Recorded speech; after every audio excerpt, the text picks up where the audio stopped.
Так, достар, барлықтарыңызға сәлем. Бүгінгі сабақта біз таблица арқылы себестоимость санайтын боламыз. Вот осындай таблица. Барлығын қазір түсіндіретін болам, қайсы екенін.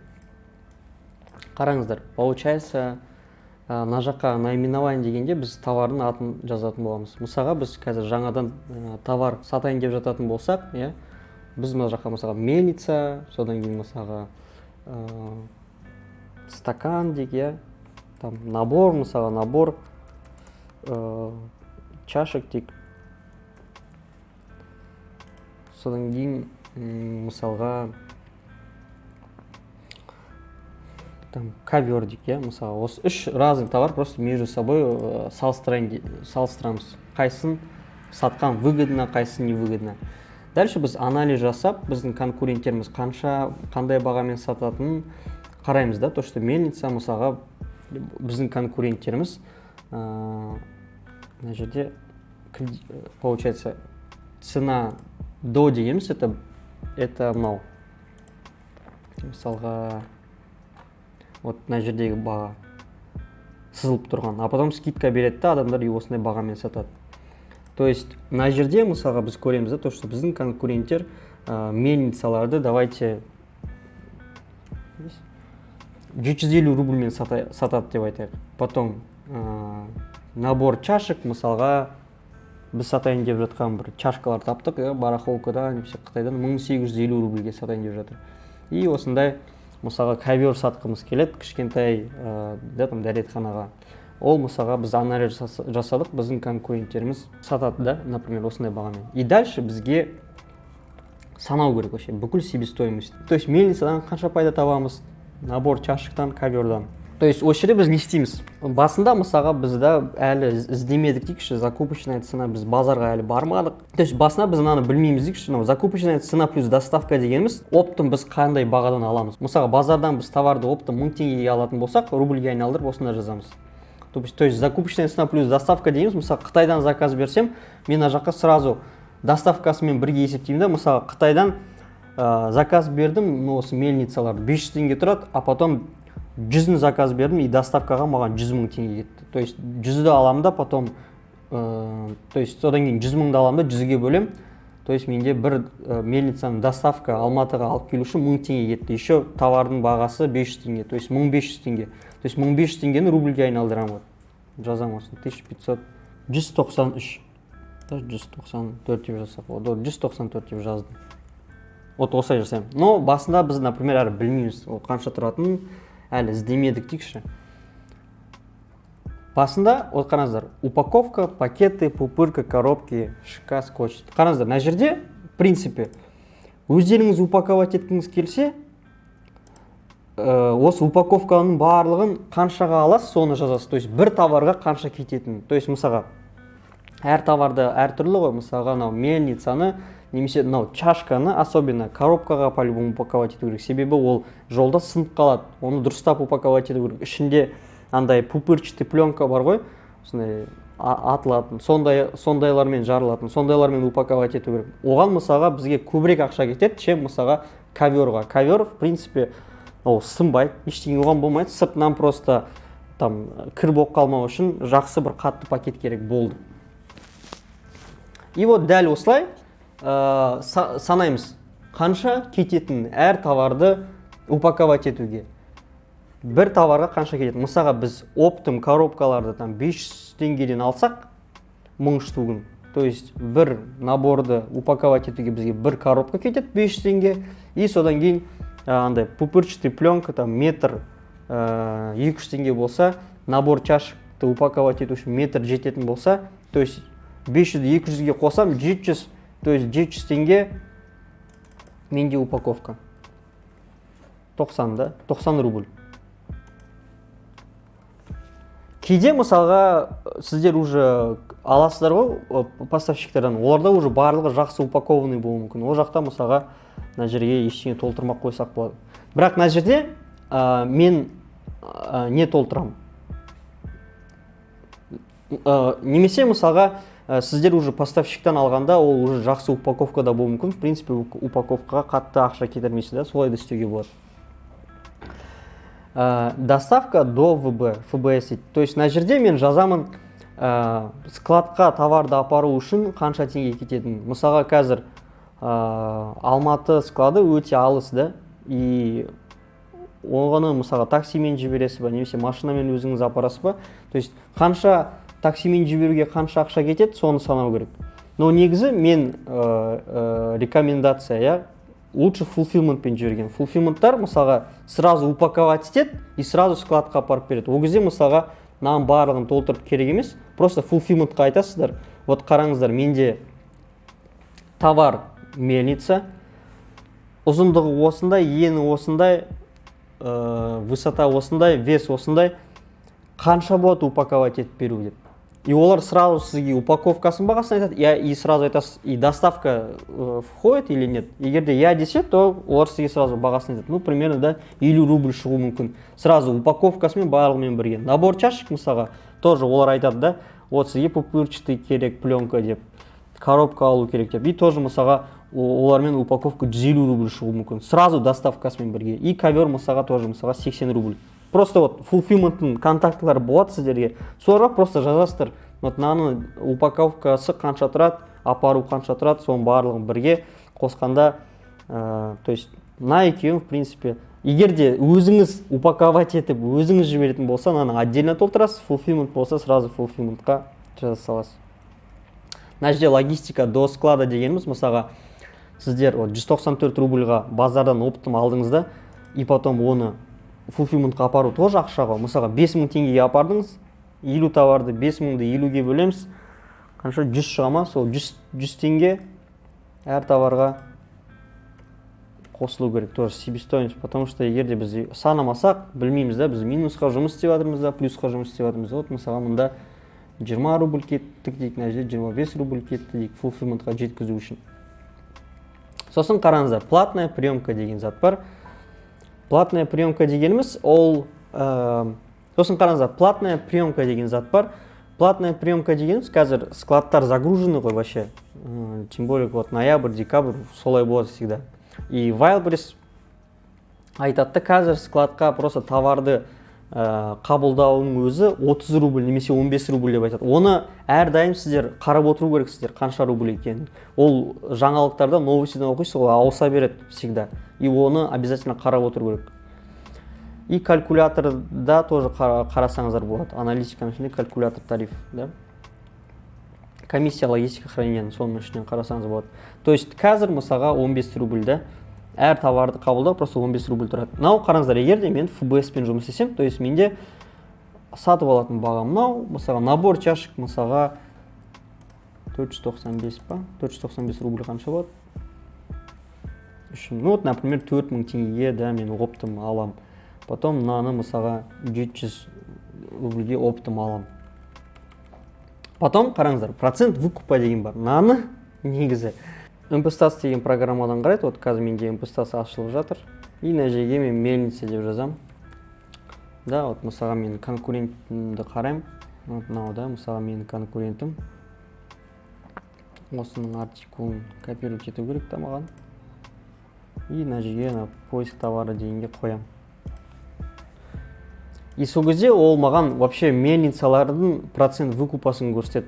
Вот қазір көресіздер. Вот выкуп с учетом возврата 88 дейді. То есть мына жерге 88 деп мен жазу керек. И дәл осылай бүкіл товарларымды қараймын. Мысалға мынау 88 болсын. Мынау 88 болсын. Так, 88. Мынау қараңыздар, вот көрдіңіздер ме, мен жаздым, и менде мына жерде логистика возврат сразу ауысады. Мынау 85 болсын. Мынау мысалға 75 болсын. Қараймын да, әр товардыкін қараймын да, жазам. Но басында егер де сіздерде МПСТАС болмаса 100 деп жаза беріңіздер. Но сразу айтам, 100 дегеніміз қате. Неге? Потому что невозможно, чтобы сіздің товарыңызды никто не возвращал. То есть процент выкупа дегеніміз, процент выкупа 100 дегеніміз, это значит барлық товарыңызды сіздің сатып ала береді деген ғой. Даже трусидың өзін, даже носкидің өзін Wildberries'та қайтарады. И әр, получается, товардың процент выкупасы бар. То есть, мысалға, киімдікі 30, да? Вот. То есть, мына жерге жазғанда процент выкупаны. То есть логистика возвратов, то есть әр товардың үстінен тағы да қанша логистика қосу керек, чтобы минусқа кетіп қалмау үшін. Так, себебі жаңағы біздің товарымыз қайтады ғой, 33 рубль. Қайттан басқа клиентке барады ғой, тағы да мысалға 65 рубль, иә. И соның барлығын просто бүкіл расходтарды барлық товарлардың санына бөлгенде примерно әр товарға мысалға 11 рубль қосу керек деп айтып жатыр да. Вот. Енді келесі мысалға бізде ол комиссия и логистика, иә. Оны қайдан қараймыз? Оны селлер, аналитика, комиссия и мына жерде комиссия. Вот мына жерге мысалға мельница деп жазамыз. Так, мельница. Вот қараңыз, егер де біз ФБС пен сататын болсақ, 17 дейміз. Егер де ФБО мен сататын болсақ, 19 дейміз. Давайте қазір 17. Пока ФБС пен сатақ, но негізі лучше ФБО мен санаған сразу. 17. Потом чашки. Бар ма екен ол товар бізде? Нет. Стакан или қазір. Наоборот, просто набор чашек. Набор чашек. Көру керек, ол қай категорияға кіретін.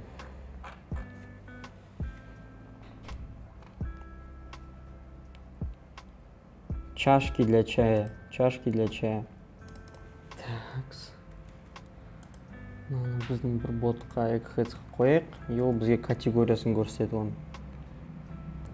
Категория кружки. Да, наборы кружки деп жазып көрейік. Шығатын шығар. Негізі предмет деген бар. То есть мына жерде мысалы тоже статусқа алып болса қоя салсам.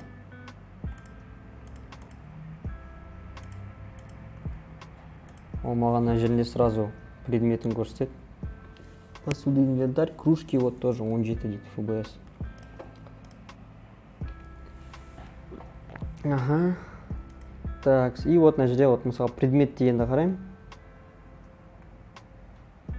Вот предмет, видите, тоже кружки. Значит, правильно. Кружки тоже менде 17%. Так, пока жабатырайық. Тоже мына жерге 17 деп жазам. И енді ковер. Ковры 17%. Барлығы 17% екен. Енді қараңыздар. Қазір біз білеміз, да, то, что бізде логистика, ол высота, ширина, длина соған байланысты. Сондықтан біздің вот конкуренттерімізге қарасақ болады. Егер де товар уже қолымызда болса, өлшейміз. Ұзындығы қанша, высотасы қанша, ширина қанша, вес қанша. И получается, төменде сіздерде не болады? Файл болады, қалай дұрыста бөлшеу керек екенін. Соған қарап бөлшесіздер. Но вот мысалға біз осындай сатқымыз келсе, конкурентіміздің алып, егер товар қолымызда болмаса, санап алсақ болады. Ширина 12, высота 20, длина 20.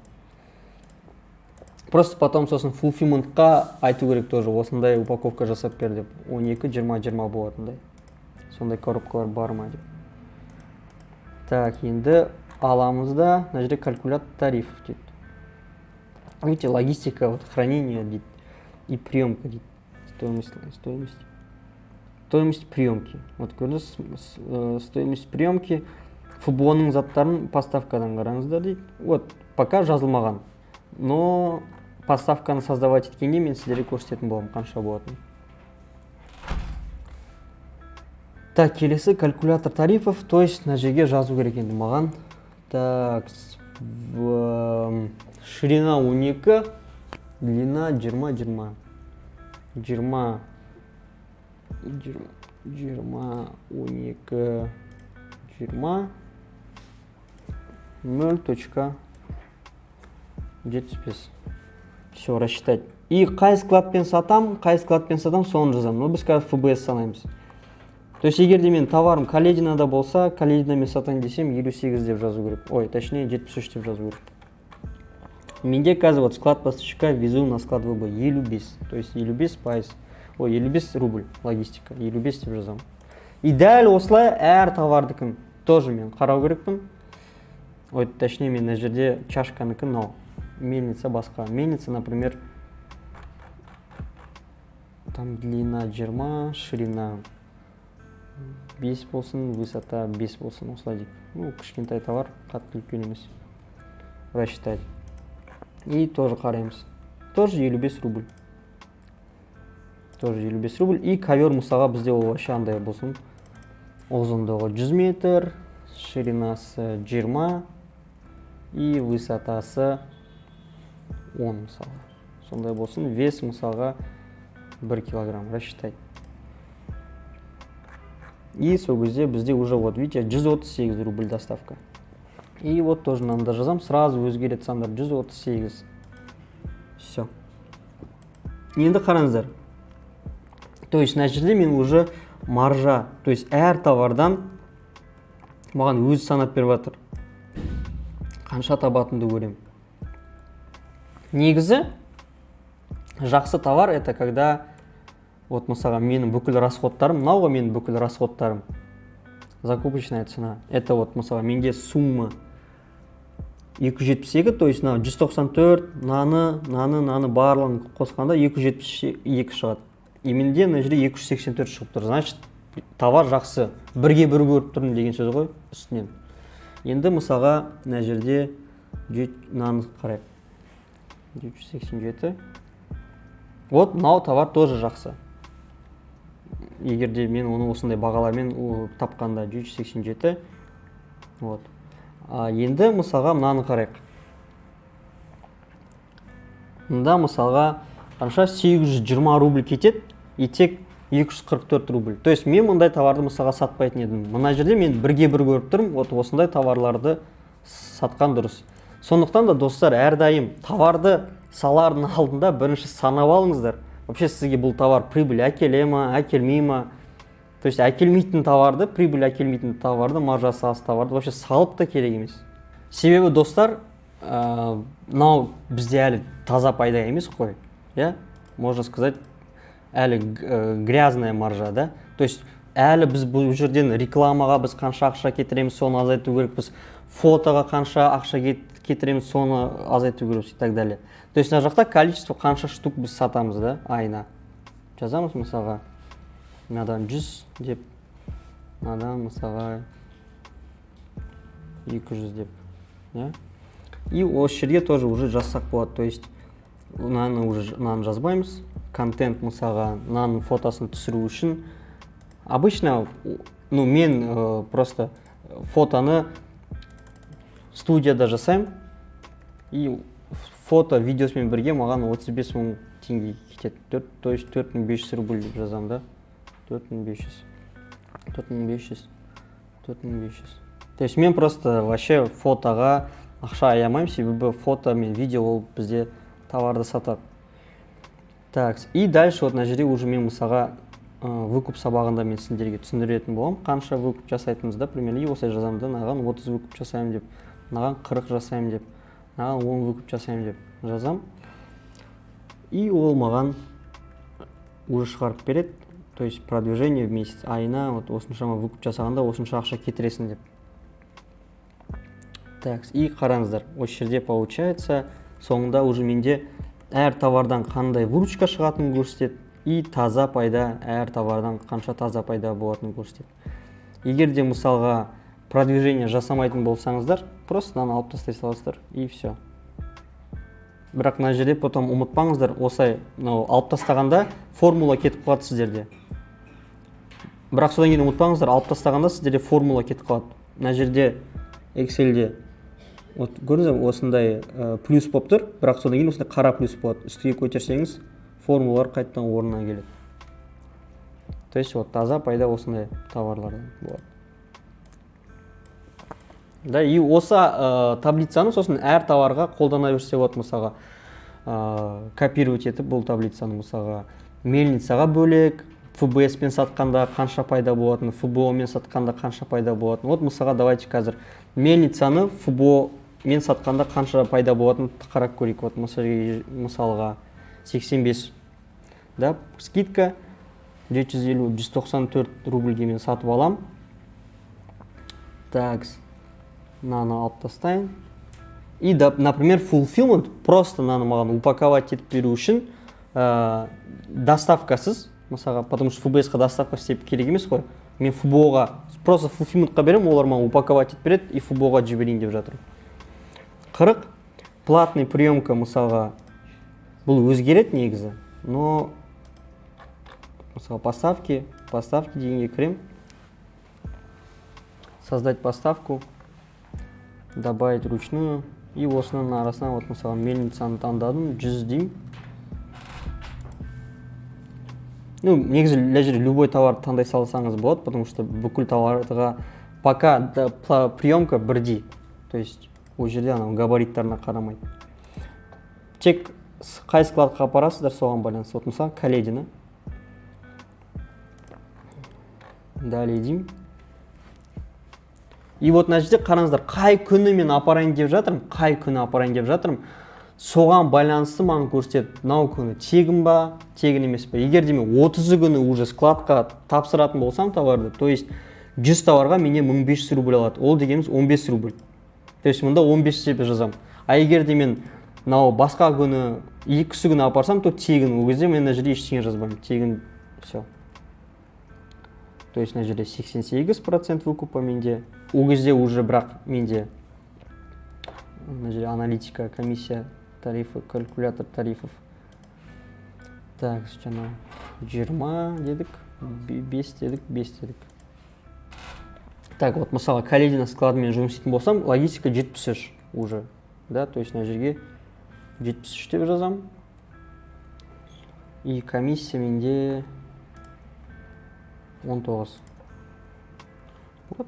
И сондағысы, вот, менде бір товардан қанша пайда көретін қараймын. Вот даже жоқ, тоқсаңыз мен так, вот, осы жасадық, да? То есть менде уже мына жерде логистика қымбат, комиссия тоже қымбат. Но еще бір момент бар, то что вот платный приемка, біз тегін күнді таптық, осы күні апарамыз, бірақ енді бізге осы товарды апару керек қой. Мен сіздерге қалай FBO отгрузка жасау керек екенін көрсететін болам. Ол жерде біз әртүрлі логистический компаниялармен жіберетін боламыз Москваға. Мысалға Jet деген компания бар. И Jet деген компанияға, то есть сіздер ұзындығы, ені тоже бүкіл жерде. Мысалға Jet деген компания бар, оларға сіздер сіздің коробкаңыздың ұзындығы, ені, биіктігін және коробканың весін жазасыздар. То есть FBO-ға негізі жібергенде біздің коробкамыз 25 килограммнан ауыр болмау керек. Но Jetпен жібергенде бәрібір. Можно негізі Jetпен жіберіп, Москвадағы fulfillmentпен упаковать етіп, Москвадағы fulfillment оны дұрыстап уже әр коробкаға 25-25 килограммнан салып, апарып береді. Бірақ ол тоже ақша төлейсіз, оның барын осылай жерде қосып санап отыру керек fulfillment дегенге, иә. Fulfillmenттің услугаларын осында жазамыз әр товарға. То есть, қараңыздар, егер де біз fulfillmentқа 5000 рубль берсек, и бізге олар 200 товарды упаковать етіп складқа апарып берсе, FBO-мен, мысалы, FBO системасына fulfillmenттар тоже апарады, оны көрсететін боламыз. Сол 5000-ді 200-ге бөлесіздер, то есть 25 рубль. То есть әр товарға вот мына жерге 25 рубль қосылады. Бізде қазір 40, да? И вот мысалға мен сұраймын Jеттан қанша, осы Алматыдан алып кетіп Москваға дейін. Олар маған бағасын айтады. Қараңыздар, мен Jet компаниясына жазатын боламын, сол ұзындығы, ені, биіктігі қанша килограмм коробка. И айтам, вот, Алматыдан осы алып кетіп Москваның Каледина складына до склада жеткізу қанша деп сұраймын. Олар маған бағасын айтады. Мысалға 25 000 теңге дейді. И сіздер санайсыздар сол кезде. Сіздерде вот 60-40-40 деген коробкамен жіберсеңіз, сол 60-40-40, то есть ұзындығы 60, биіктігі 40, ені 40 сантиметр коробкаға қанша товарыңыз сияды. Мысалға 200 мельница сиса, олар айтуы мүмкін, олар сізге айтады да, 30 000 теңге тұрады деп. Сіз 30 000-ды получается 200-ге бөлесіз, то есть сізге бір товарыңызды, бір мельницаңызды Москваға жіберу 150 теңге. Оны рубльмен, вот 20 рубль шығады, да? 20. И вот мына жерге қосамыз. И сол кезде вот мына жерде менде шығады маржа, егер де мен FBO-мен сатқанда. Вот осылай қарайсыздар. Товары стоит продавать, вообще не стоит продавать. И дальше қазір акцияларға қалай қатысу керек екенін тоже түсіндіретін боламын дәл осы таблицамен. Келесі сабақта көріскенше. Такс.